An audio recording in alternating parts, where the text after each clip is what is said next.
do you know about Agartha? Agartha, sometimes referred to as Agartta, Agharti, or Agarttha, is a legendary city that is said to reside in the Earth's core. Shamballa, also known as Shamballa or Shangri-La, is sometimes said to be its capital city. The mythical paradise of Shamballa is known under many different names.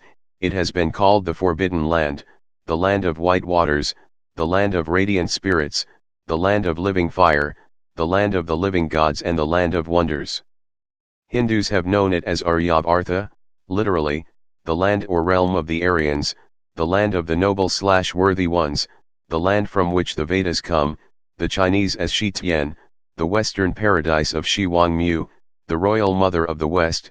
The Russian Old Believers, a 19th century Christian sect, knew it as Belovodi, and the Kyrgyz people as Janadar.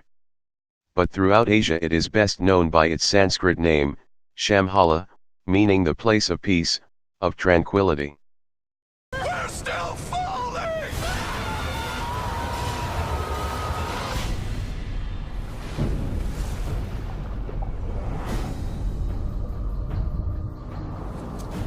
Ladies and gentlemen, I give you the center of the earth.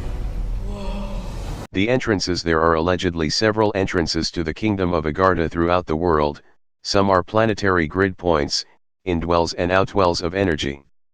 Kentucky Mammoth Cave, in south-central Kentucky, U.S. Manaus, Brazil. Morena Santiago in Ecuador, discovered by Juan Morris. Mato Grosso, Brazil, city of Iguazu Falls, border or Brazil and Argentina. Mount Epomeo, Italy. Himalayan mountains, Tibet. The entrance to the underground city of Shanxi is allegedly guarded by Hindu monks. Mongolia. The underground city of Xingui allegedly exists beneath the border of Mongolia and China. Rama, India. Beneath this surface city is a long-lost subterranean city, they say, also named Rama. Great Pyramid of Giza. King Solomon's mines. North and South Poles. Mount Shasta, California. The Agarthian city of Telos allegedly exists within and beneath this mountain. Theory. An early source for the belief in underground civilizations is The Smoky God, 1908, by Willis George Emerson, 1856–1918, which claims to be the biography of a Norwegian sailor named Olaf Jansen. The book explains how Jansen's sloop sailed through an entrance to the Earth's interior at the North Pole. For 2 years he lived with the inhabitants of an underground network of colonies who, Emerson writes, were a full 12 feet tall and whose world was lit by a smoky central sun. Their capital city was said to be the original Garden of Eden. While Emerson does not use the name Agartha, later works such as Agartha, Secrets of the Subterranean Cities have identified the civilization Jansen encountered with Agartha, and its citizens as Agarthan. According to Secrets, Shamballa the Lesser, one of the colonies, was also the seat of government for the network.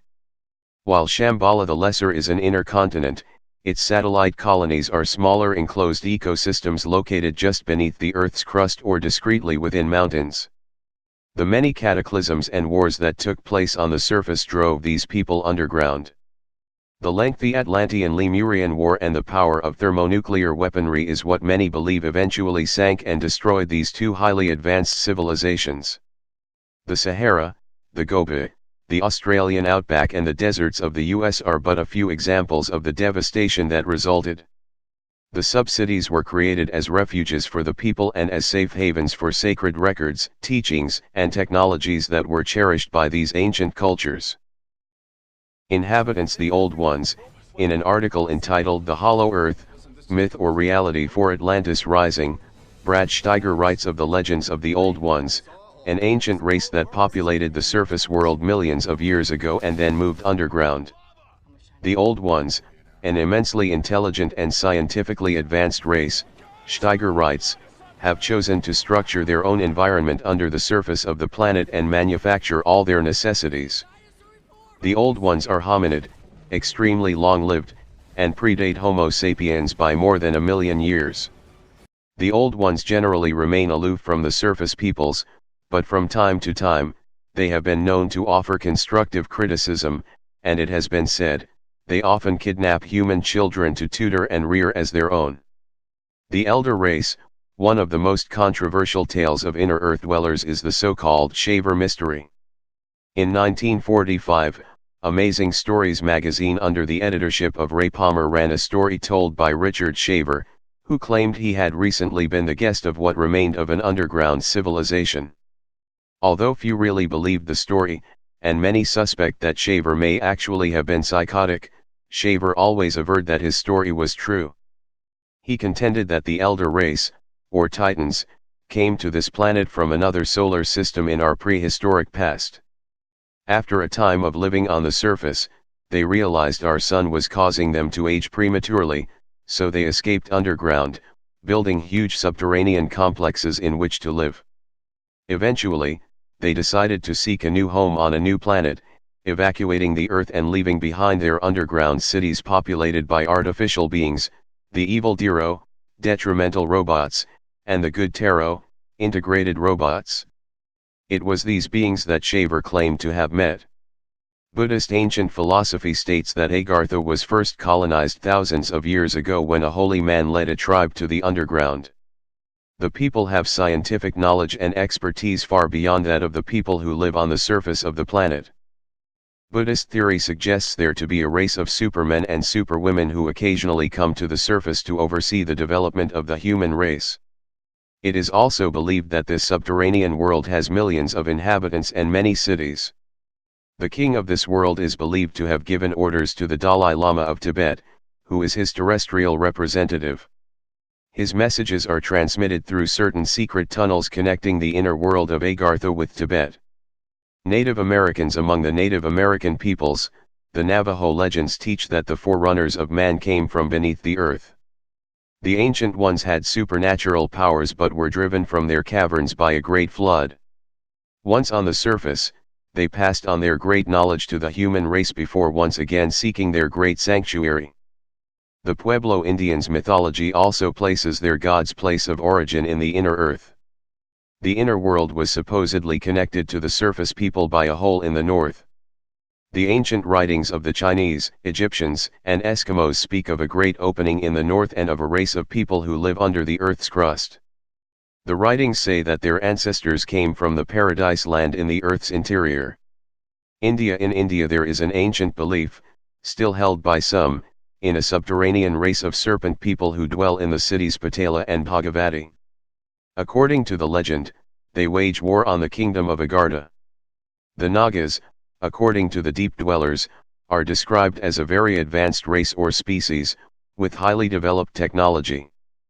They also harbor a disdain for human beings, whom they are said to abduct, torture, interbreed with and even to eat. While the entrance to Bhagavati is somewhere in the Himalayas, believers assert that Patala can be entered through the well of Shishna in Benares, India. Says William Michael Mott in The Deep Dwellers, according to herpetologist and author Sherman A. Minton, as stated in his book Venomous Reptiles, this entrance is very real, with 40 steps which descend into a circular depression, to terminate at a closed stone door which is covered in bas-relief cobras.